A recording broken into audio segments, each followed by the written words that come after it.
গ্রীষ্ম বর্ষা পিনিতি ভরসা। হ্যাঁ, পিনিত শপিং সিটি। নমস্কার, আপনারা দেখছেন হুগলি আপডেট। আপনাদের সঙ্গে আমি উষা। আসছি খবরে। বালি খাদানকে কেন্দ্র করে জামালপুর বিজেপির অন্দরমহলে চরম অশান্তি, বিক্ষোভ। বালি খাদানকে কেন্দ্র করে এবার চরম রূপ নিল বিজেপির অন্দরে আদি নব্য বা গোষ্ঠী কোন্দল। বালি খাদানের দুর্নীতির বিরুদ্ধে প্রতিবাদ করায় দলেরই এক কর্মীকে মিটিং এর নাম করে ডেকে নিয়ে গিয়ে বেধড়ক মারধরের অভিযোগ উঠল খোদ মন্ডল সভাপতি ও তার অনুগামীদের বিরুদ্ধে। এই ঘটনাকে কেন্দ্র করে পূর্ব বর্ধমান জেলার জামালপুর ব্লকে তীব্র চাঞ্চল্য ছড়িয়েছে। এই ঘটনার প্রতিবাদে জামালপুর থানার সামনে বিজেপির কর্মী সমর্থকদের বিক্ষোভ এবং পুলিশের সঙ্গে ধস্তাধস্তিতে এলাকা রণক্ষেত্রে চেহারা নেয়। স্থানীয় সূত্রে জানা গেছে, জামালপুর ১ নম্বর ব্লকের মন্ডল সভাপতি প্রধান চন্দ্র পাল ও তার অনুগামীদের বিরুদ্ধে দীর্ঘদিন ধরেই বালির খাদান সংক্রান্ত নানাবিধ দুর্নীতির অভিযোগ উঠেছিল। দলেরই এক অংশের পক্ষ থেকে অভিযোগ, এই বালির খাদান নিয়ে সরব হয়েছিলেন এক বিজেপির কর্মী। কিন্তু মিটিং এ পৌঁছানো মাত্রই মন্ডল সভাপতি প্রধান চন্দ্রপাল এবং তার অনুগামীরা ওই কর্মীর উপর চড়াও হন। দলেরই কর্মীকে এভাবে মারধরের খবর ছড়িয়ে পড়তেই ক্ষোভে ফেটে পড়েন জামালপুরের সাধারণ বিজেপির কর্মী সমর্থকরা। দোষীদের অবিলম্বে গ্রেপ্তারের দাবিতে আক্রান্ত কর্মীর অনুগামীরা দলে দলে এসে জামালপুর থানা ঘেরাও করেন। আন্দোলনকারী বিজেপি কর্মী সমর্থকদের একটি প্রতিনিধি দল জামালপুর থানার আধিকারিকদের কাছে যান। অভিযুক্ত মন্ডল সভাপতি প্রধান চন্দ্রপাল এবং তার অনুগামীদের বিরুদ্ধে কঠোর আইনি পদক্ষেপ নেওয়ার দাবি জানিয়ে একটি লিখিত ডেপুটেশন জমা দেওয়া হয়। আমাদের ৪ তারিখ ভারতীয় জনতা পার্টি জেতার পরে আমাদের ১ নম্বর মন্ডলের সভাপতি প্রধান চন্দ্রপাল ও জিতার পর থেকে যারা রাতারাতি টিএমসি ছেড়ে বিজেপি হয়েছে তাদেরকে নিয়ে ও রং খেলছে, আবির খেলছে, টাকা পয়সা খেয়ে দিয়ে নিয়ে ওদেরকে দলে মিশাচ্ছে, আবার আমাদেরকে যেন পিটানোর জন্য। আর আমরা যারা পুরনো কর্মী ছিলাম তাদেরকে কোনো পাত্তাই দিচ্ছে না। ওরা তো কালকে আমার সাথে বড় একটা চক্রান্ত করে আমাকে মার্ডার করার চেষ্টা করেছিল। ওর খোকনডালির বাড়িতে আমাকে ডেকেছিল। তারা পরিকল্পনা ভেবে আমাকে ওই বাড়িতে ডাকার পরে আমি ওখানে গিয়েছিলাম। আমার মনে সাদা মনে কাদা নেই, ডেকেছে কি জন্য যাই দেখে আসি। যে দেখছি আমাকে যখনই ঢুকলাম আমার এরকম কলার ধরে ১-২ ঘুষি মারলাম, আমাকে ঠোঁট কেটে গেছে, চত্বর মেরেছে, গলায় এরকম ছুরিও ধরেছে যে তোকে সালা মার্ডার করে দেবো। আমি যে কেন দাদা এরকম হলো, তুই বালি খাত বন্ধ করছিস, আমাদের এখানে অনেক তুই অত্যাচার করছিস, আমার তার জন্য কিছু করতে পারছি না, মানে টাকা আমার খেতে পারছে না, বালি খাত আমি আন্দোলন করে বন্ধ করে দিচ্ছি বলে। বালি খাতান নিয়ে আছে, ওর অথব আছে। আমরা যাদের বিরুদ্ধে মানে টিএমসি থেকে যখন মানে আমরা রুলিং পার্টি যখন ছিলাম না তখন থেকে আমরা লড়ছি। আমাদের ঘর বাড়ি অনেক কিছু ভাঙা আছে, আর যাদের জন্য আমাদের ঘর বাড়ি ভাঙা আছে জিতার পরে প্রধান বল তাদের নিয়েই সবকিছু করে বেড়াচ্ছে। যেমন এক্সাম্পল আছে ২৯ নম্বর বুথ, যেখানে মহামেডান এলাকা, সেখানে গেলে একটা মাত্র ভোট পড়েছে বিজেপির। সেখান থেকে এখন ৬০০ লড়ি করে ৪-৫টা ট্রাক করে সব লোক নিয়ে আসছে, সব মহামেডান লোক, কে একটা বিজেপিকে ভোট দেয়নি। জামালপুর থেকে আশিস কুমার ঘোষের রিপোর্ট, হুগলি আপডেট। প্রধানমন্ত্রী নরেন্দ্র মোদীর ১২ বছর পূর্তিতে বিজেপির হুগলি সাংগঠনিক জেলা নেতৃত্বের সাংবাদিক বৈঠক চুঁচুড়ায়। একদিকে যখন প্রধানমন্ত্রী নরেন্দ্র মোদীর নেতৃত্বে বিশ্বাস, উন্নয়ন ও জনকল্যাণের ১২ বছরের সাফল্য উদযাপনের দেশ জুড়ে নানা কর্মসূচি পালিত হচ্ছে, তখন সেই উপলক্ষে শনিবার চুঁচুড়া পিপুল পার্টির একটি অনুষ্ঠান গৃহে বিজেপির হুগলি সাংগঠনিক জেলার উদ্যোগে এক সাংবাদিক সম্মেলনের সদ্য নির্বাচিত জেলার ৪ বিধায়ক প্রধানমন্ত্রী নরেন্দ্র মোদীর বিভিন্ন জনমুখী প্রকল্পের সাফল্য তুলে ধরেন। আগে আমাদের দেশ কোনো গুরুত্বপূর্ণ বৈঠকে অংশগ্রহণ করতে পারত না, কিন্তু সেই আমাদের যশস্বী প্রধানমন্ত্রী দেখিয়ে দিয়েছেন যে এই ভারতবর্ষের দিল্লিতেই উনি G20 কনভেনশন করে দেখিয়ে দিয়েছেন যে সারা বিশ্বের তাবৎ নেতারা আজকে তার ডাকে ভারতবর্ষের মাটিতে চলে এসেছে। এটাই হচ্ছে নরেন্দ্র মোদীর ১২ বছরের নেতৃত্ব। আমরা সবাই জানি যে গত ৭ই জুন আমাদের যশস্বী প্রধানমন্ত্রী নরেন্দ্র মোদীজির ১২ বছর পূর্ণ হয়েছে। তা ১২ বছরে উনি ভারতবর্ষের ১৪০ কোটি মানুষের জন্য কী কী করেছেন সেই উপলক্ষেই আজকে আমাদের এই সাংবাদিক সম্মেলন। আপনাদের সামনে এখন আমাদের মাননীয় ২ বিধায়ক মোদীজির যে সমস্ত কাজকর্ম ১২ বছরে হয়েছে সে সম্বন্ধে কিছু বক্তব্য রাখবেন। একটা প্রকল্পের মাধ্যমে পশ্চিমবঙ্গের মানুষের মান উন্নয়ন ঘটানো সম্ভব হবে যেটা আমাদের লক্ষ্য। আগামী 2-3 বছরের মধ্যে মানুষ আজকে যেভাবে একটা সময় আমরা দেখেছি এই হুগলি শিল্পাঞ্চল, এই গঙ্গার দুদিকে এত কারখানা ছিল যে আমাদের ভারতবর্ষের বিভিন্ন রাজ্য থেকে এখানে মানুষ পরিযায়ী শ্রমিক হিসাবে আসতো। আর আজকে আমাদের কাছে এটা লজ্জা যে পশ্চিমবঙ্গ থেকে মানুষ পরিযায়ী শ্রমিক, আমার এখানকার হুগলি থেকে মানুষ পরিযায়ী শ্রমিক হিসাবে বাইরে যাচ্ছে। আমরা কথা দিচ্ছি এই দিনের পুরো রিভার্স হবে, আবার বাইরের লোক পশ্চিমবঙ্গে আসবে। পশ্চিমবঙ্গের প্রতিটা বেকারকে আর বাইরে যেতে হবে না, পশ্চিমবঙ্গের মেধাকে পশ্চিমবঙ্গের বাইরে যেতে হবে না, তার ব্যবস্থা আমাদের মাননীয় মুখ্যমন্ত্রী করবেন, এই আশা আমরা রাখছি। বল নেই কালকে ওনার মালিক যেভাবে দুর্ব্যবহার করেছেন এবং যেভাবে ঔদ্ধত্য প্রকাশ করেছেন, আমি এটা রাজনীতিবিদ হিসেবে বলছি না, একজন মানুষ হিসেবে আমি বলছি যে এতটা ঔদ্ধত্য, সব কিছু ধ্বংস হয়ে গেছে, তারপরও নিজেকে, আর উনি দিল্লিতে গিয়ে কোথায় কোথায় যাচ্ছেন, কার হাত পা ধরছেন, কি করছেন, এটা তো সর্বজন বিদিত, সবাই জেনে গেছে। তারপরে উনি প্রকাশ্যে যেভাবে দুর্ব্যবহার করছেন এবং যে নাটকটা করছেন, এইটা খুব দুর্ভাগ্যজনক। এবং আমি এটুকু বলবো যে সমস্ত রাজনীতিবিদ যারা এই ধরনের মধ্যে আছেন, দুদিকেই আছেন, একদিকে বাঁচার জন্য হাত পা ধরছেন সব জায়গায়, আবার সামনে এসে নাটকটা করছেন, জবনিকা খুব তাড়াতাড়ি পতন হতে চলেছে। দেশের প্রণম্য প্রধানমন্ত্রী দামোদর দাস মোদীজি, তিনি আজকে ভারতবর্ষের অন্যান্য যে প্রধানমন্ত্রী যারা ছিলেন তাদের থেকে সম্পূর্ণ আলাদা। তিনি লং টাইম, দীর্ঘদিন ধরে 12 বছর পূরণ করলেন এবং তার হাত ধরে আজকে সারা ভারতবর্ষ এবং বিশ্বে তার হাত ধরে শিখছে ডিজিটাল ইন্ডিয়া। সবকা সাথ, সবকা বিকাশ, সবকা বিশ্বাস আজকে ভারতবর্ষের মানুষ করতে চলছে। তাই ভারতবর্ষের আস্থা, ভারতবর্ষের বিশ্বাস, আজকে ভারতবর্ষের মানুষের বিশ্বাস হচ্ছে মোদিজি। মোদিজিকে সামনে রেখে আজকে সমস্ত রাজ্য তার উন্নয়নের কাজ এগিয়ে নিয়ে যাচ্ছে। হুগলি থেকে আব্দুল গাফার ও চন্দনা দত্তের রিপোর্ট, হুগলি আপডেট। হুগলির সিঙ্গুরে গ্রেটার কলকাতা ফল, আলু, পেঁয়াজ, সবজি ও লেবু মার্চেন্ট অ্যাসোসিয়েশনের বার্ষিক সভা অনুষ্ঠিত হল। রবিবার গ্রেটার কলকাতা ফল, আলু, পেঁয়াজ, সবজি ও লেবু মার্চেন্ট অ্যাসোসিয়েশনের বার্ষিক সাধারণ সভা অনুষ্ঠিত হল। এদিন সিঙ্গুরের রতনপুর এলাকায় একটি কোল্ড স্টোরেজে চলা বার্ষিক সাধারণ সভায় উপস্থিত ছিলেন অ্যাসোসিয়েশনের সভাপতি বিশ্বনাথ দে, সম্পাদক কাজল চ্যাটার্জি সহ কমিটির অন্যান্য সদস্যবৃন্দ।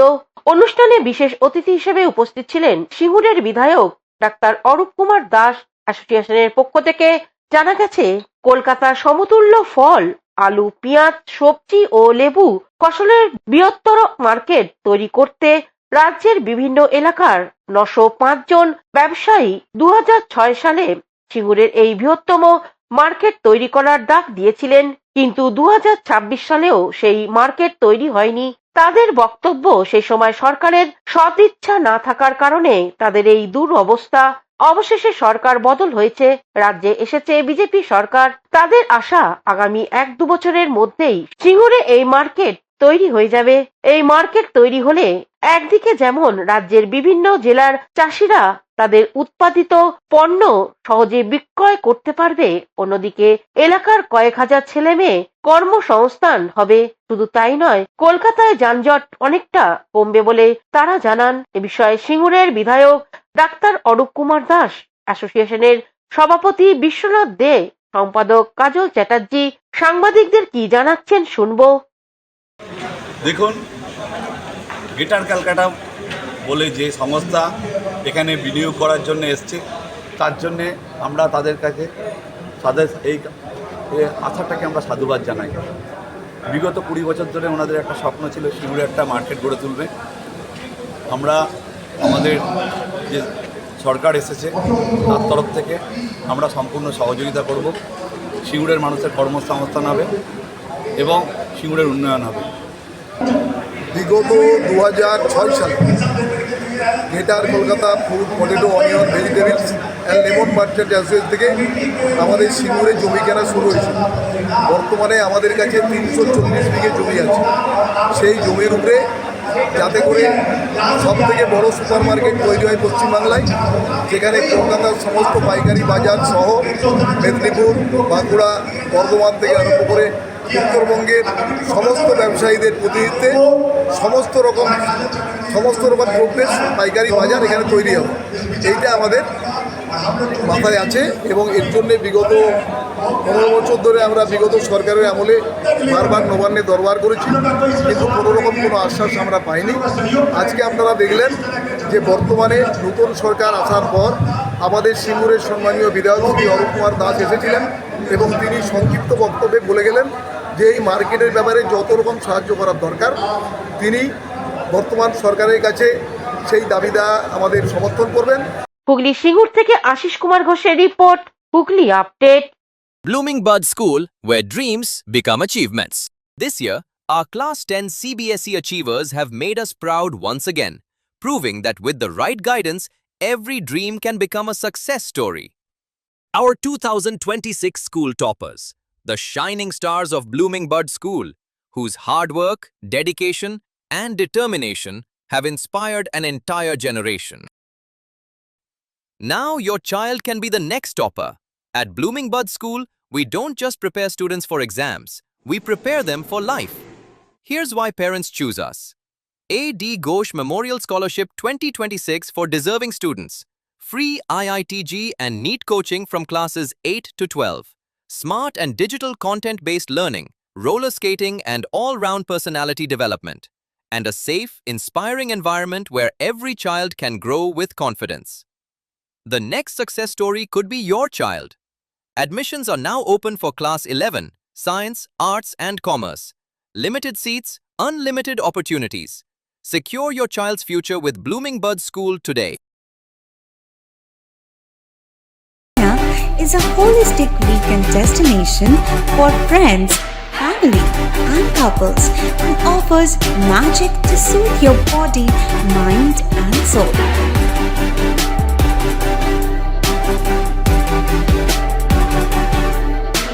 Aqua Marina, your customized magician. Welcome aboard and see the magic unfold. Amala nursing home. Enjoy a weekend at Vedam, the paradise of peace. A home away from home.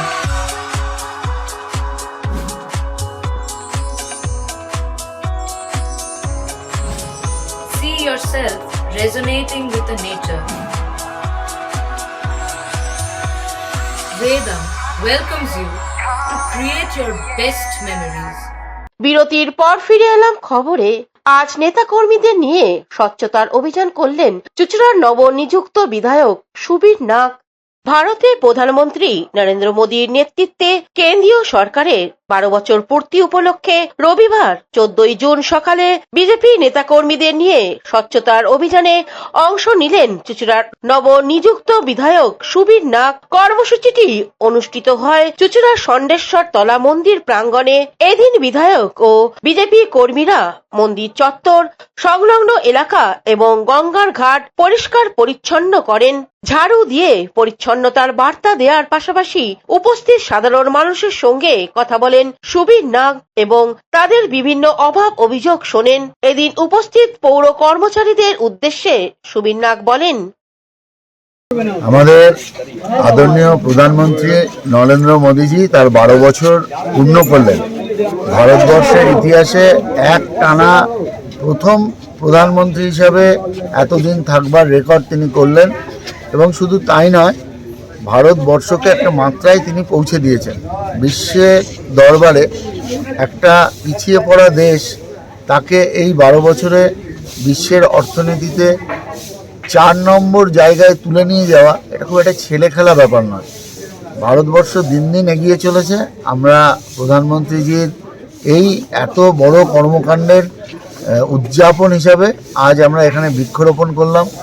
দেখতে পাচ্ছেন কিভাবে গরম বাড়ছে। গ্রীষ্মকালে আজকে টেম্পারেচার অনেক হাই, এই একটাই কারণ, যথেচ্ছভাবে গাছ কাটা হচ্ছে।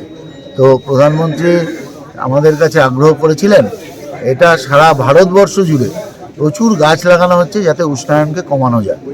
হুগলি থেকে অভিষেক গুপ্তা ও চন্দ্রনাথ দত্তের রিপোর্ট, হুগলি আপডেট।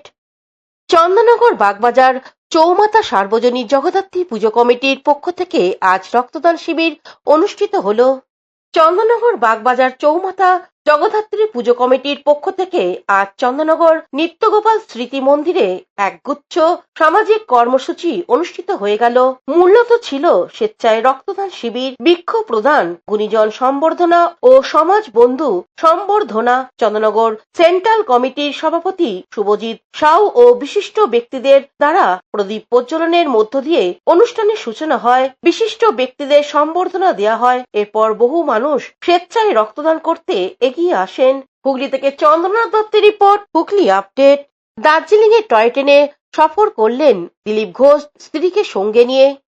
শিলিগুড়ি পাহাড় সফরে এসে স্ত্রীকে সঙ্গে নিয়ে ঐতিহ্যবাহী টয় ট্রেনে চড়ে দার্জিলিং এ মনোরম প্রকৃতির উপভোগ করলেন রাজ্যের মন্ত্রী দিলীপ ঘোষ। শনিবার সকালে তিনি ও তার স্ত্রী টয় ট্রেন সফর করেন। যাত্রা পথে পাহাড়ে প্রাকৃতিক সৌজন্য উপভোগ করার পাশাপাশি পর্যটকদের সঙ্গেও সৌজন্য বিনিময় করেন তিনি।